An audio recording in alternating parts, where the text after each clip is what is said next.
सावित्री देवी 75 साल की हो गई हैं। सावित्री देवी के 3 पुत्र हैं। सावित्री जी के पति का देहांत तब हो गया जब वो 55 वर्ष की थी।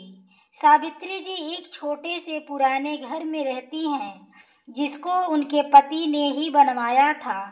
तीनों बेटे उनके साथ तो नहीं रहते, लेकिन ऐसा एक भी दिन नहीं रहता जब वो उनसे मिलने या उनकी सेवा करने नहीं आते हों।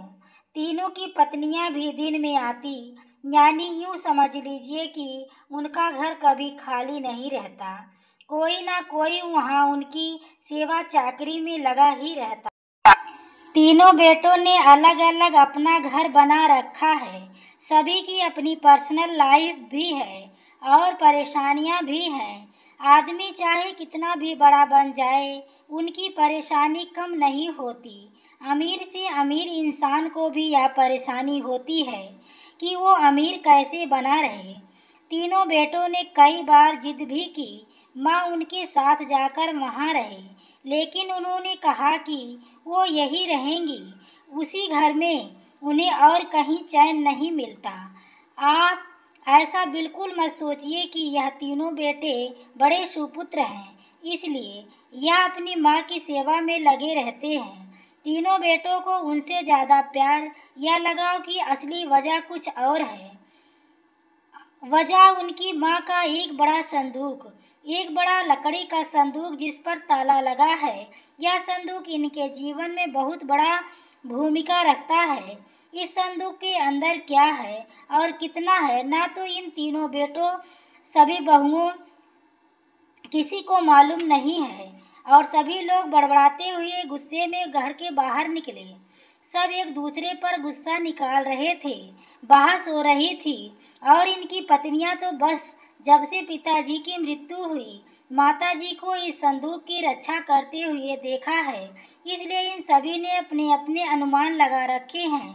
माताजी ने इस संदूक में ढेर सारे गहने रुपए रखे हैं। ना ही अनुमान, बल्कि इन्होंने तो एक आस लगा रखी है कि इस संदूक के खुलते ही क्या क्या करने वाले हैं। माताजी की खूब सेवा की जाए ताकि वह मरते समय हम लोगों को बंटवारा करके जाएं। सावित्री जी बहुत चालाक थी, वह सब समझती थी, इसलिए उस संदूक को छोड़कर कभी नहीं जाती।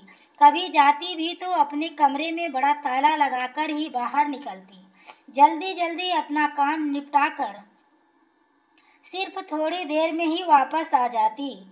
तीनों बेटों और उनकी पत्नियों की उस संदूक पर नजर ना जाने कब से है। सबने अपनी तरफ से अपनी अपनी कोशिश भी कर ली, देख ली माँ को अपने साथ अपने घर ले जाने की, ताकि माँ के साथ उनका संदूक भी वहाँ से हिल सके।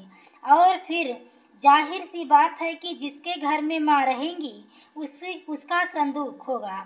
लेकिन सभी एक दूसरे की काट करते हैं। इसकी कृपा है कि माँ के आगे पीछे माँ जी करते हैं ना। सिर्फ बेटे बल्कि बहुएं भी चक्कर लगाती रहती हैं। लेकिन सावित्री जी भी भली भांति अपने बेटों को समझती हैं। वो जानती हैं कि उनकी इतनी सेवा क्यों हो रही है। उनकी सेवा उनके संदूक के कारण हो रही है। उन्हें पता है जिस दिन यह संदूक इनके हाथ आया, उस दिन उनका मूल्य कुछ भी न रह जाएगा। तीनों भाइयों और उनकी पत्नियों में यह बातें हैं कि माँ के पास न सिर्फ उनका सोना है, बल्कि उनकी सास का भी सोना है, इसी संदूक में है। माँ इसलिए उस संदूक को इतनी हिफाजत करती हैं। सभी अपनी अपनी कहानियाँ बनाकर बैठे हैं। किसी का दावा है कि उन्होंने संदूक को एक बार उठाकर देखा है तो बहुत भारी है।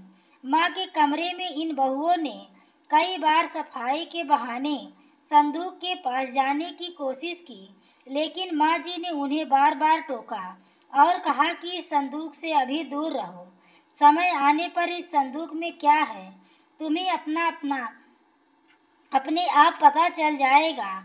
आखिर माँ की बात कौन टालता, और वो भी अभी तो कोई भी नहीं, बस उस समय का इंतजार में है।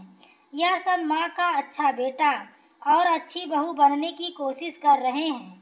रात में कोई ना कोई माँ के घर में जरूर रुकता, लेकिन माँ जी उसे अपने कमरे में सोने नहीं देती थी। इस तरह सावित्री जी ने इस संदूक के सहारे 20 साल निकाल दिए। एक दिन माँ जी की तबीयत खराब थी। अक्सर जब तबीयत बिगड़ जाया करती थी तब उनके बेटे उन्हें अस्पताल ले जाने को कहते थे, लेकिन वो उसके लिए भी राजी नहीं होती थी। वो कहती थी डॉक्टर को यहीं बुलवा लो। उनके बेटे ऐसा ही करते थे। इस बार जब उनकी तबीयत खराब हुई तो डॉक्टरों ने कहा कि उन्हें अस्पताल में एडमिट करना होगा, वरना उनकी हालत खराब हो सकती है और फिर उम्र भी बढ़ती जा रही है। आखिर कब तक यह शरीर साथ देगा? डॉक्टर के यह जवाब देने पर तीनों भाइयों को दुख से ज़्यादा उत्साह दिखाई दिया। उनकी पत्नियों की आंखों की चमक साफ दिखाई दे रही थी। सावित्री ने उन्हें कमरे के बाहर खुश-खुश करते सुना। तीनों इस बात पर चर्चा कर रहे थे कि माँ के जाने के बाद संदूक में जो भी है वो आपस में बांटा जाएगा, सबको बराबर बराबर मिलेगा। सावित्री जी ने यह सुना तो उनको अंदाजा लग गया कि अब समय हो गया है इन सबको बताने का। आखिर इस संदूक में क्या है? उन्होंने आवाज लगाकर अपने तीनों बेटे और बहुओं को अंदर बुलाया। सबने आते ही कहा, हाँ माँ, अस्पताल चलते हैं, आप वहाँ जाकर ही ठीक होंगी।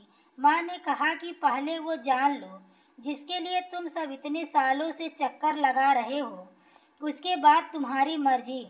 इस संदूक में तुम तीनों के लिए मेरे पास कुछ है जो मैं तुम्हें आज देना चाहती हूँ। माँ ने अपने तकिए के नीचे से एक चाबी निकाली और धीरे से खड़ी होकर संदूक को खोलने के लिए नीचे झुकी। वहाँ खड़े सभी बेटे और बहुओं की धड़कन तेज थी। आज उनके बरसों का इंतजार खत्म हो रहा था। माँ ने संदूक खोला। संदूक में तीन तीन अलग अलग कपड़ों में लपेटकर कुछ रखा हुआ था। सबकी आंखें बड़ी आश्चर्य के साथ उस संदूक की ओर ही थी। माँ ने कपड़ों में लपेटा हुआ सामान आकर उठाने को कहा। तीनों बेटों ने एक एक सामान उठा लिया और उसे खोल कर देखा। कपड़ा खुलते ही कमरे में मौजूद हर एक इंसान का मुंह फटा का फटा रह गया। उन कपड़ों में से निकला एक भारी पत्थर तीनों के हाथों में था। एक एक पत्थर। या माँ, क्या इतने दिनों से तुम इन पत्थरों को संभाल कर रखी हुई थी और हमें बेवकूफ़ बना रही थी? हमने सोचा तुमने गहने संभाल कर रखे हैं। माँ ने कहा, मैंने तुम्हें कब बेवकूफ़ बनाया? और गहने तो थे, बहुत थे, लेकिन कब, किसके लिए, कितने बेचे, इसका मैंने हिसाब नहीं रखा। जब तुम्हारे पिताजी आखिरी समय में थे तब हमारे पास कुछ नहीं था। तुम तीनों ने शादी के बाद ऐसा मुँह फेरा। क्या तुम्हें पता है कि किस अभाव में उनका अंतिम समय? पर उस समय भी उन्होंने तुम्हें कुछ नहीं कहा। उन्होंने उस समय भी मेरे बारे में ही सोचा था। उनके जाने के बाद उनके बेटे मेरे साथ भी यही करने वाले हैं, इसलिए उन्होंने मेरे लिए इस संदूक का उपाय खोजा। देखो कितना सही उपाय दिया था।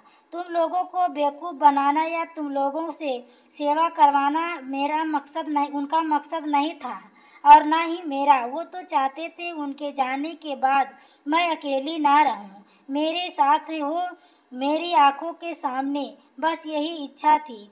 अब मैं शायद ज़्यादा ना रहूं, इसलिए मैंने तुम्हें सच बता दिया। अगर मैं सच को पहले बता देती तो तुम तीनों भाइयों हमारी सेवा नहीं करते, बल्कि हमें छोड़कर चले जाते। और उन्होंने जो किया बहुत अच्छा किया।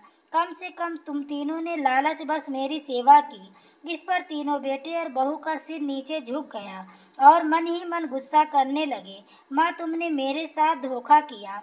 और वह आपस में लड़ रहे थे। माँ लेटी हुई सब सुन रही थी। आपको यह कहानी कैसी लगी? कमेंट करके ज़रूर बताइए। कहानी पसंद आई हो तो प्लीज़ वीडियो को लाइक एवं शेयर करें। चैनल पर पहली बार आए हो तो चैनल को सब्सक्राइब करें। आगे के नोटिफिकेशन के लिए बेल आइकन को ज़रूर प्रेस करें। पूरी कहानी सुनने के लिए धन्यवाद।